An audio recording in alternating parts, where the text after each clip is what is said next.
Hello stars, my name is Blue and today we are lost in Pesterquet. I hope you had a good Thanksgiving if you celebrate it. If not, I hope you had a good Thursday. Last time we did Napata. Today is Solix. Volume 9, Route 2. It came from space.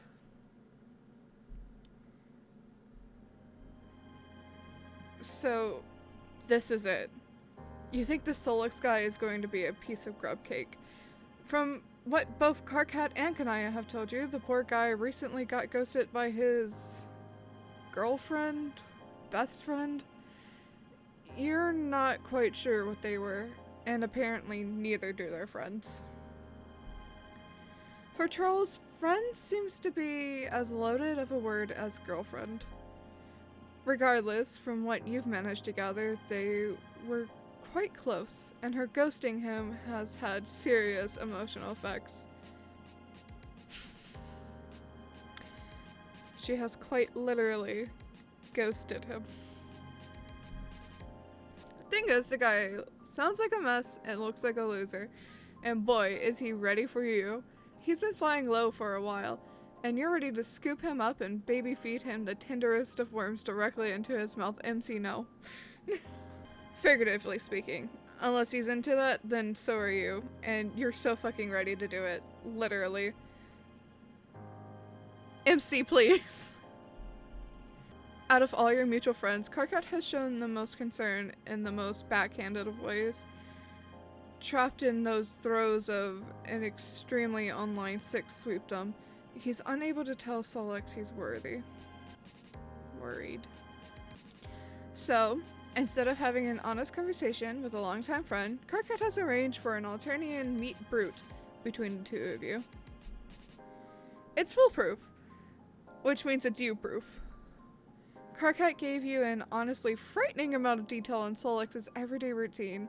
The main difficulty is he seldom leaves his hive. He's kind of an indoor boy that's never stopped you before. Today, though, you've gotten lucky. Solix has made plans to see a friend, and you're going to casually bump into the guy and play out all of Carcat's carefully curated plans step by step and befriend him. I can't help but feel like this is gonna go horribly wrong. But first, he actually has to show. For someone with such a rigid schedule, he's sure not great at sticking to it. So you're just left here, at an alien train station, sitting on an alien bench, and trying not to make eye contact with any of the aliens around you. Sure, they might be potential friends, but no. You're pretty sure that Solix is the guy for you this time around. You know it the same way you've known everything else since this particular leg of your meandering journey began. It's gotta be Doc Scratch, right? That cue-ball motherfucker stole your memories of all your precious buddies. It stands to reason that he stole some other ones too. In fact, Aradia helping you remember has just made you realize that there could be so many other things you forgot. You can't shake the feeling that you're still being used, that everything you do, every move you make, feeds back into some shitty mastermind's plan. You've tried zapping back to Doc Scratch's mansion, but you can't get there either. He's out of bounds. So you've just defaulted to your usual thing. Friend acquisition. You are playing into someone's hands. You just know it. But the alternative is just to do nothing. Sit quietly in a room alone and not have any contact with anyone. And who knows if that is exactly what Doc Scratch wants you to do in the first place. It's really hard to do anything at all the time. Anyway, Solix.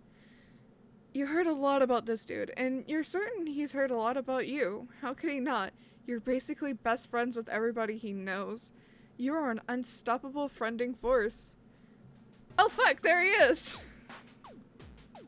Hi, Solix! Okay. He types with 2s as S's. I don't know if this is gonna trip me up or not. We'll see. He's pretty much exactly the way you imagined.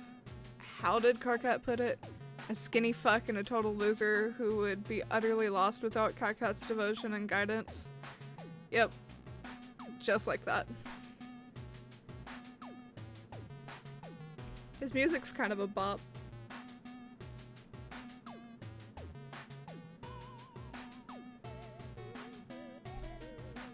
What should you do?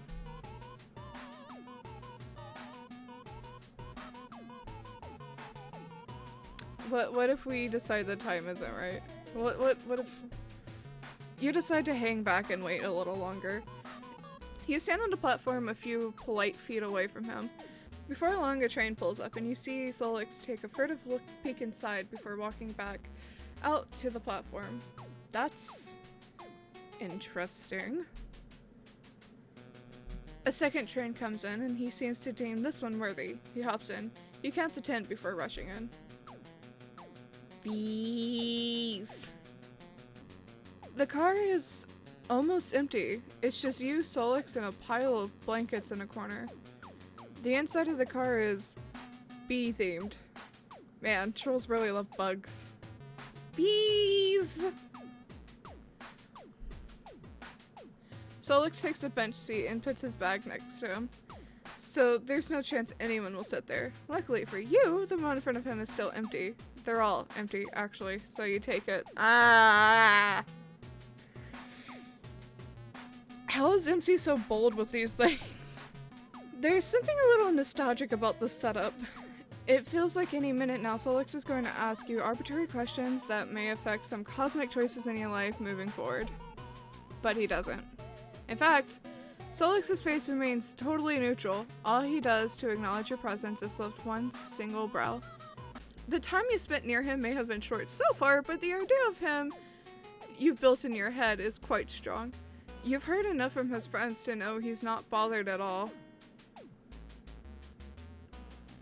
Really now. However, if you didn't know any better, you would say Solix is emitting the energy of someone who walked into an empty bathroom and chose the most secluded stall only for someone else to walk in and choose the one next to his. That is exactly the energy he is emitting. Which is nonsense, because you do know better.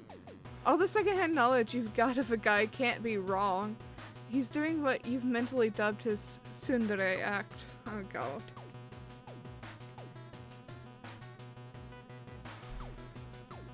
You keep staring. Stop it! MC, how do you have the balls? Can I help you, dude? We need a voice for Solix. This isn't how you expected to introduce yourself, but you do it anyways. Okay. He permanently pulls out his phone and doesn't look at you anymore. Okay, so you're sensing that he needs some space. You pull out your own phone. What, there was doubt that you had one because it hadn't been mentioned in a good 2/3 of this game? Heh, silly. Little do you know, the phone survived it all in your hoodie pocket. They truly don't make phones like this anymore. Does that mean it has all the old information on it, or was it completely retconned? Solix is holding his horizontal, which gives the feeling that he's playing a video game. Well, he's got you beat already. You don't have any games on yours. You decide instead to go through your messages, and wow, you had so many plans with so many of your friends, and you went and disappeared on them. Fuck, they were all counting on you. This entire time you had your phone with all of the information on it, and you never looked at it? MC, what the fuck? What the hell? You had all this information on you the entire time! You probably wouldn't have remembered any of them, but it would have given you a reason to look for answers even more. Okay, you got this. Karkat has basically shown you this guy's entire games library, and you're going to super casually bring up games he likes. No problem.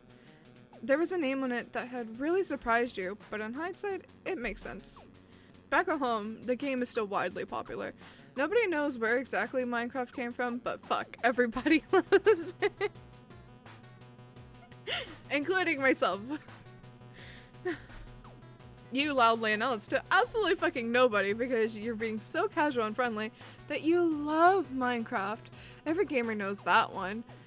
But you get no reaction. Fuck. The guy can probably tell you don't even know how to use a texture pack. That's fine, no harm done. You know he's also a huge fan of Attack Drone in solid state. You didn't have time to find anything about it on Gorgle, besides the fact that it was apparently staunchly anti-war.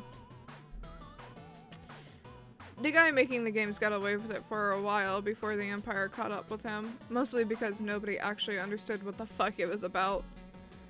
Name dropping it alone would surely be enough to show him what a badass gamer you are. Nothing. God. Group Stronghold 2? No. Fortnite? Damn. You were completely certain all these sick games would prove irresistible conversation topics. Ugh.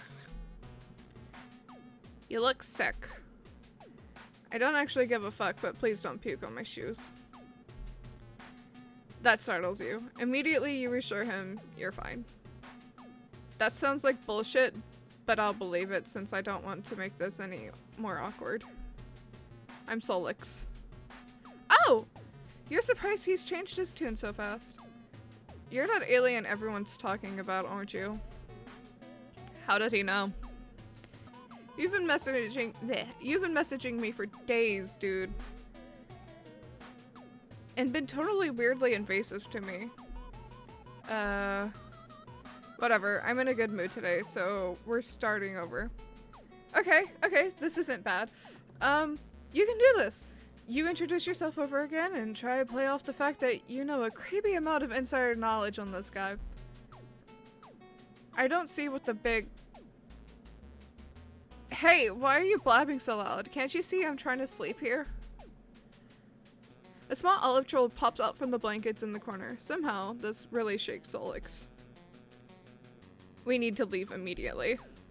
Why? You don't understand. This guy here is going to die, and we're going to go with him if we don't get out of here right fucking now. So, what will you do?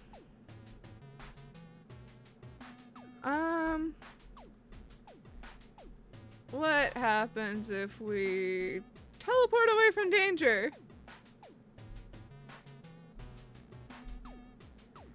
As the train continues to shake, you grab Solix's arm and teleport. And somehow, you end up in front of John's house. Huh. Well, of all places you visited, his neighborhood is probably the friendliest, and there's something about the knowledge that Dad is around the area that makes you feel safe. Like, if you needed it, you could absolutely get a dose of parental guidance, or at least a fresh croissant. You turn to check on your new friend. Solix is scrunched up into the house's shadow, trying to play it cool, but obviously shaken by how sunny it is. Once he realizes that you are indeed not being burned alive by the sun, he visibly relaxes. What the actual fuck did you do? This is obviously not Alternia. It's a little hard to explain things without flexing at this point, so you allow yourself to brag a little in hopes of impressing Solix. You explain that not only is this place safe, but also John programs a little.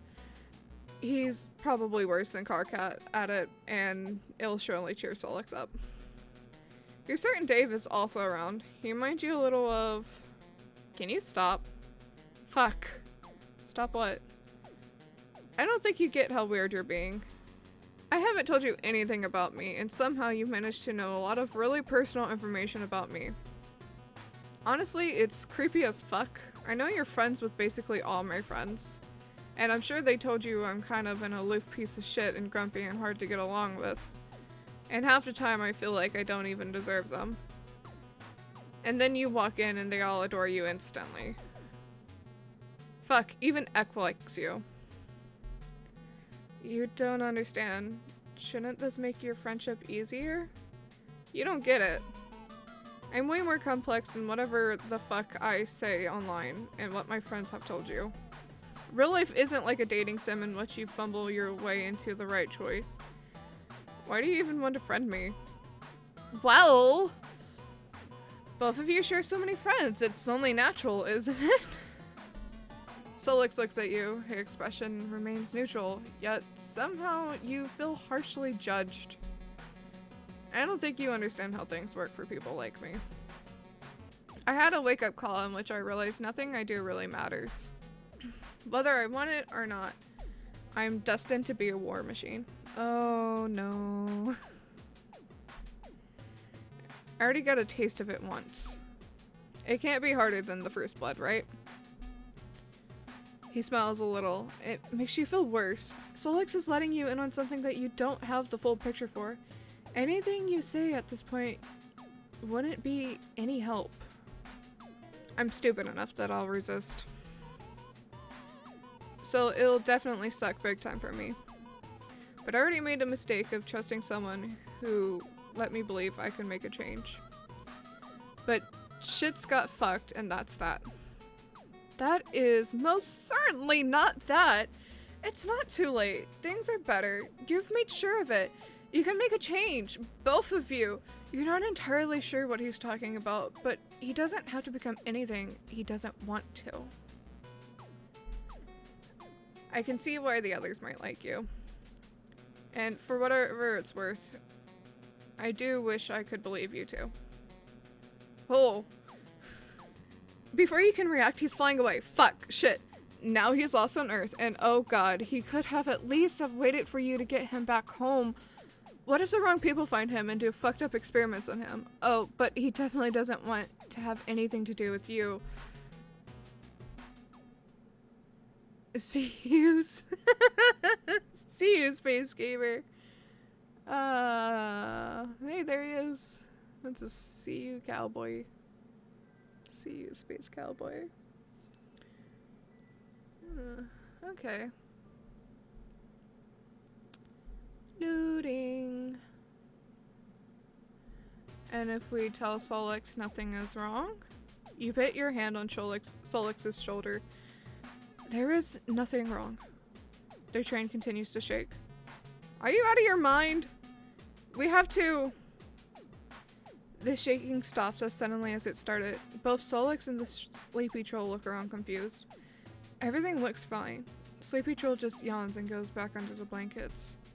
I don't understand. This isn't how things work. What did you do? Who knows? You're not entirely sure what Solix thought was going to happen. Is he okay? No, I hear voices. You hope he's getting the right help for that. No, you recycled asswipe. The voices of the dead, and more importantly, the imminently deceased. I hear very clearly the voice of the blanket troll right there. But now, I don't. And that doesn't happen. That's never happened before. Oh. Well, isn't this a good thing? It's not bad. That makes you happy to hear. You feel like you're finally making progress and getting through to him. Sorry, I got really stressed for a moment. Fuck, this is awkward. You reassure him it's fine. You enjoy the rest of the ride with him in mostly companionable silence. The train pulls into what seems to be the right stop as Solix stands up. You're friends with Can, right? Kanaya? Oh, yes, you very eagerly nod. Well, I'm heading her way if you're interested. You're nowhere near as annoying as TZ and KK made you sound. Solix smiles. And it's the first time you've seen him genuinely smile in your time together. You tell him that you would love to see Kanaya again. Wait, hold on. Trezzy and Karkat think you're annoying? He snorts. No, they just described you honestly. And being how you are, it's part of your charm, I guess. As long as he finds it charming too. You're okay with this backhanded compliment. Dude, you've got to stop being so overeager. It's a little embarrassing. But anyway, I hope you didn't have a heavy breakfast. Huh? Does he expect you to run there? You can teleport easily. You can get there fast. That's nice, but we're going to arrive with more style.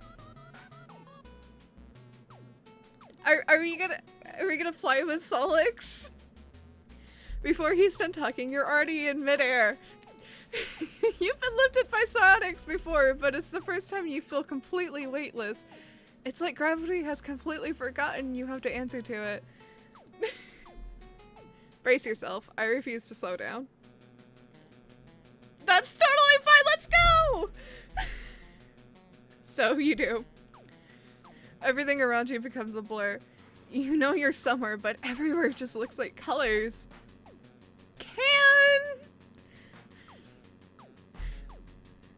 When the world sharpens back into view, you're in Kanaya's hives. Solix looks smug. Kanaya looks from him to you and back again. While I am happy you made a friend, I wish you had given me a warning. No offense. None taken! But you are a little curious as to why you had to take the train over. Solix seems like you could have easily flown here. So, why? Can't a dude just be super fucking jazzed about public transportation? Fuck the entire planet and its stupid fucking hemospectrum system. But at least the train can take you where you need to go for the most part. Well, you can't say that the same runs true for where you're from, no. He knows I will not open the door otherwise. Oh?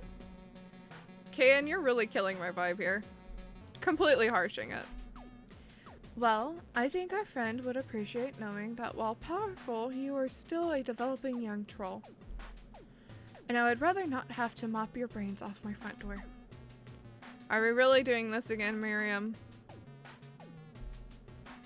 On last name bias again, Solixander. Yes, we are doing this again. Being the naturally curious person you are, you've amassed a good amount of troll anatomy knowledge by now.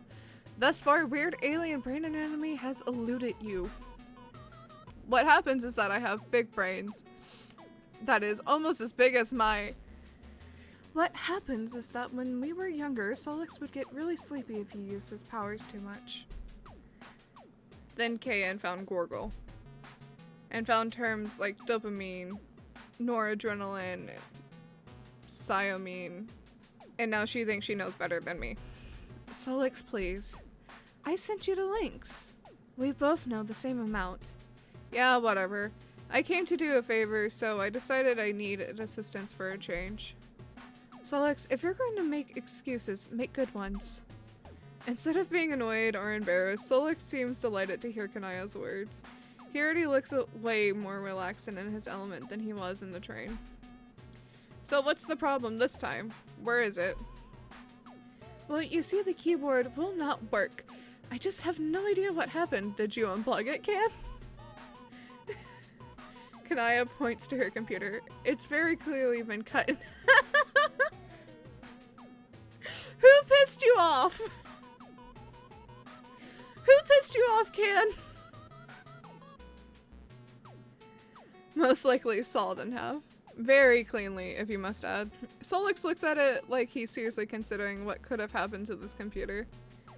Did you try turning it on and off? Naturally. I figured something like this had happened, so I came prepared. He pulls out some things from his bag, including what looks like an identical version of Kanaya's computer. You think this may happen a lot. While he gets to work setting things up, Kanaya takes you aside. I have to say I'm really impressed. Yes, you are quite impressive. Where does MC get this confidence? Can I have this confidence? Can I borrow your confidence, MC? Solix has not been his best recently. You see, we had what you might call a falling out in our friend group, which resulted in 3 serious injuries and 1 death. The details of which are not mine to share. But Solix was used in a rather heinous way, and I did not distance myself in any way from the troll who caused all of this. And Solix, in a very Solix fashion, blamed himself and withdrew from all his friends. And when he started talking again, he still refused to engage me in conversation. Until he finally acknowledged my medical condition. Oh boy, Kanai hadn't mentioned a medical condition up until this point. You hope you haven't accidentally made her overexert herself, or been rude in any way. You wonder if it's okay to ask. I can see you're interested in what my condition is. It is quite serious and frustrating at times, but I have stopped blaming myself for it. And just accept it as part of my life. You nod. You are overall a rather healthy individual. You tend to get injured on a bi-weekly basis, but somehow always miraculously come out of it just fine. Huh. You are truly one lucky son of a bitch. It's still a little embarrassing to admit. You tell her she's your friend. You will not judge her at all. In fact, you want to take a moment to appreciate her for not judging you. She definitely has it more together than you. She smiles one of the warmest smiles she's given you. Very well. I'm not proud of this, but I am... My medical condition is that I'm being bulge cursed by Vriska.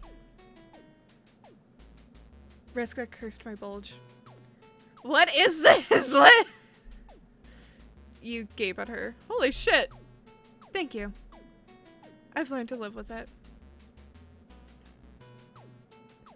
Kanaya, God, you are just so sorry about this. I'm joking. I'm making a joke about my crush on Vriska being a medical condition. I thought it would bring a bit of levity to the situation, but you just look so concerned. You tell Kanaya that her sarcasm face looks a lot like her normal face. Yes, people have told me that before.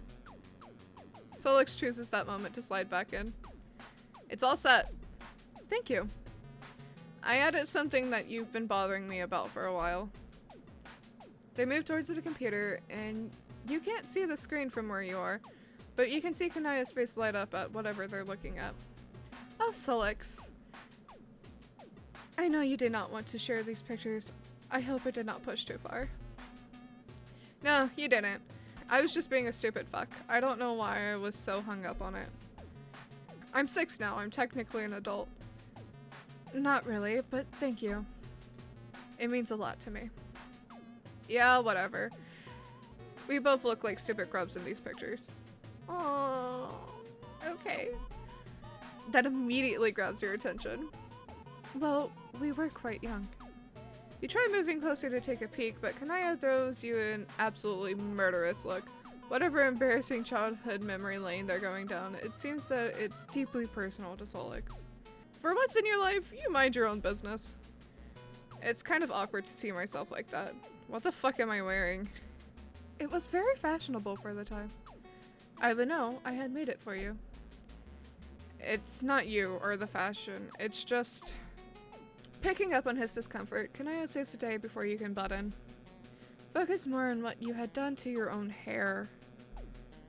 So, Alexander, what had you been thinking when you did that? Hey!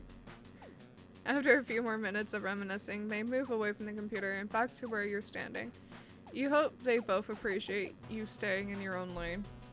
Anyway, I have to say I'm rather surprised to see you with company. Yeah, I guess I got my whole lone bark beast reputation to keep up, but what can I say? Is that why Miss Pixies keeps bringing up the delightful conversation you two are having? Well, I got big fucking news. Turns out she's not as boring as I thought she'd be. It's going. Going where? Solix shrugs. Just going. Kanaya hums in agreement, but decides to drop it. It's funny to think you thought this guy was a complete loser. He seems to have more game than the average gamer. A stealth Chad in a way.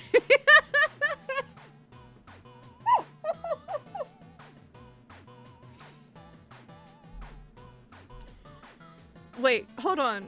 Why does Kanaya get to introduce Solix to someone, but Karkat has to come up with an incredibly convoluted plan for you two to meet? No offense to you or KK, but KK has no filter on who he lets into his life. Yeah, no offense. You feel like you might start taking actual offense. I hate meeting new people. Do I look like I know what the fuck a Dave is? Bitch, I'll kill you.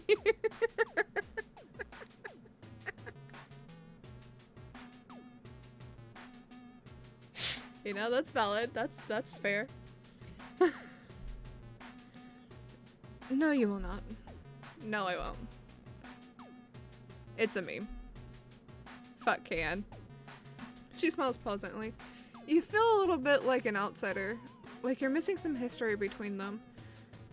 But you can't help but feel a little warm on the inside at the sight of friendship. Anyway, we should leave soon. Why? I thought you were going to stay today. It's a rather long journey. It's whatever. I left some shit running that I need to check on. Oh, hacker shit? Of course not. Very well, at least let me get a couple of shirts I fixed up for you. And if you would be kind enough to drop a couple things at the drone office. I fixed a sweater for Cartcat. Yeah, no problem. The moment Kanaya steps away, Solix is in your face. So, we're not staying over because you're obviously not 6, and having you over for a sleepover would be fucking weird. You can't argue with that. But also, you seem okay. I wouldn't mind spending more time with you, which is something I don't tell everybody. There's a frozen muscle beast nectar place near the drone office. We can go there. Oh, fuck! Oh, yes! It's a friend date! Ah! That's such a cute little screenshot. Okay. In screen. Screenshot. Ugh, brain. Okay.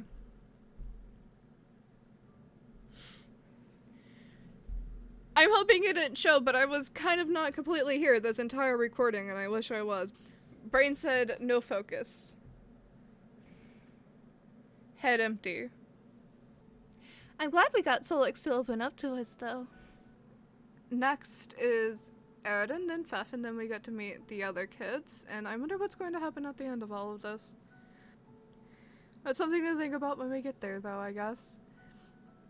But that's it for today's video. If you liked it, please give it a like and subscribe if you haven't already to join our wonderful galaxy. Comment down below and I'll get back to you in some way or another.